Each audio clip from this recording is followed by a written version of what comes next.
दक्षिण एशिया में प्रभाव बनाए रखना ट्रंप की रणनीति। भारत के ऑपरेशन सिंदूर के दौरान निशाना भले ही पाकिस्तान में स्थित आतंकी अड्डे या कई अहम एयरबेस रहे हों, लेकिन इसकी गूंज वॉशिंगटन तक पहुंची है। पाकिस्तान को इससे सामरिक और कूटनीतिक नुकसान भी हुआ है। अमेरिका का मुनीर को आमंत्रित करना पाकिस्तान के साथ संबंधों को फिर से मजबूत करने की कोशिश के रूप में देखा जा रहा है। दक्षिण एशिया में अपने प्रभाव को बनाए रखना भी ट्रंप की एक रणनीति हो सकती है। आसिम मुनीर को बुलाने का असली मकसद। आसिम मुनीर को भले ही अमेरिकी सेना के 250वें स्थापना दिवस के बहाने बुलाया गया हो, लेकिन अमेरिका का मकसद कुछ और है। पिटांगन में होने वाली बैठक में सुरक्षा सहयोग, खुफिया जानकारी साझा करने और सैन्य सौदों को लेकर गहन वार्ता की जाएगी। विशेषज्ञ मानते हैं कि अमेरिका जिन मुद्दों पर पाकिस्तान की मदद चाहता है, उनमें तालिबान के खिलाफ कड़ा रुख, चीन संग रिश्ते या आतंकी संगठनों के खिलाफ इनपुट शामिल है। वहीं बदले में पाकिस्तान को भी अमेरिका से हथियारों में मदद की दरकार है। आपको बता दें कि ऑपरेशन सिंदूर के लिए पाकिस्तान के जकोबाबाद और सरगोधा जैसे एयरबेस पर हमला हुआ तो वहां अमेरिका के F-16 फाइटर जेट्स को भी नुकसान पहुंचने के दावे किए गए। हालांकि इस बात की भारतीय सेना ने पुष्टि नहीं की। इस वजह से भी हताश पाकिस्तान ने अमेरिका से दूरी बनाई थी। क्या इस दूरी को खत्म करने के लिए अमेरिका ने पाकिस्तान को फिर से गले लगाने की रणनीति अपनाई है? तो वहीं अमेरिका को पाकिस्तान के रास्ते फिर से अफगानिस्तान में प्रभाव जमाने की जरूरत है। बता दें कि पाकिस्तान दक्षिण एशिया में एक महत्वपूर्ण भू-राजनीतिक स्थिति रखता है, जो अफगानिस्तान, ईरान और मध्य एशिया से जुड़ा है। अमेरिका के लिए पाकिस्तान के साथ सैन्य और कूटनीतिक संबंध बनाए रखना चीन के बढ़ते प्रभाव को संतुलित करने और क्षेत्रीय स्थिरता सुनिश्चित करने के लिए जरूरी है। एक रिपोर्ट के अनुसार पाकिस्तान 81% हथियार चीन से आयात करता है और अमेरिका इस निर्भरता को कम करने की कोशिश कर सकता है। अमेरिका ने पाकिस्तान पर आतंकवादी संगठनों जैसे जैश-ए-मोहम्मद और लश्कर-ए-तैयबा के खिलाफ कार्रवाई करने के लिए दबाव बनाया है।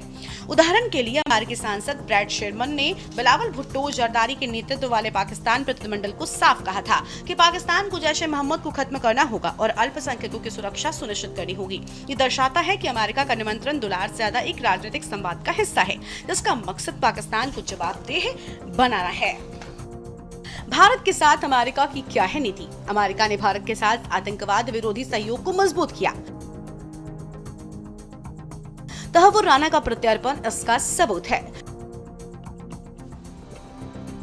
शशि थरूर ने अमेरिका में ऑपरेशन सिंदूर और पहलगाम हमले के बाद भारत के रुख को स्पष्ट किया। शशि थरूर की अमेरिकी यात्रा के दौरान व्यापार और वाणिज्यिक संबंधों के विस्तार पर चर्चा हुई। हाल के सालों में भारत और अमेरिका के बीच व्यापार और रक्षा सहयोग बढ़ा है, जो दोनों देशों में समृद्धि और शांति को बढ़ावा देता है। भारत के लिए अमेरिकी निवेश और रक्षा सौदे क्षेत्रीय सुरक्षा और आर्थिक विकास के लिए महत्वपूर्ण है। अमेरिका ने स्पष्ट किया है कि भारत में शांति और मजबूत सीमाएं उसके निवेश के लिए जरूरी हैं। भारत अमेरिका संबंध एक वैश्विक रणनीतिक साझेदारी के रूप में विकसित हुए हैं। भारत के मामले में अमेरिका की दोहरी नीति।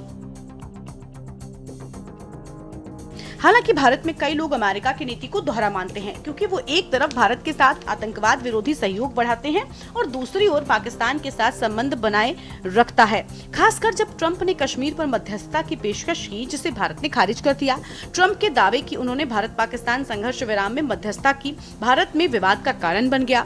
भारतीय विदेश मंत्रालय ने इसे खारिज करते हुए कहा कि ये DGMO स्तर पर द्विपक्षीय समझौता था। अमेरिका के लिए क्षेत्रीय स्थिरता और वैश्विक संतुलन जरूरी। अमेरिका का नजरिया क्षेत्रीय स्थिरता और वैश्विक शक्ति संतुलन पर केंद्रित है। वो भारत के साथ रणनीतिक साझेदारी को मजबूत करते हुए पाकिस्तान को भी जोड़े रखता है, ताकि चीन का प्रभाव कम हो और आतंकवाद पर दबाव बनाए रखा जाए। अमेरिकी विदेश विभाग ने पहलगाम हमले को अवैध और अस्वीकार्य बताया और कहा कि अमेरिका भारत के साथ आतंकवाद के खिलाफ मजबूती से खड़ा है। ये दर्शाता है कि अमेरिका की नीति आतंकवाद विरोधी है, भले ही वो पाकिस्तान के साथ संवाद बनाए रखे। दरअसल अमेरिका का पाकिस्तान के साथ मेल जोल चीन के प्रभाव को कम करने की रणनीति का हिस्सा है।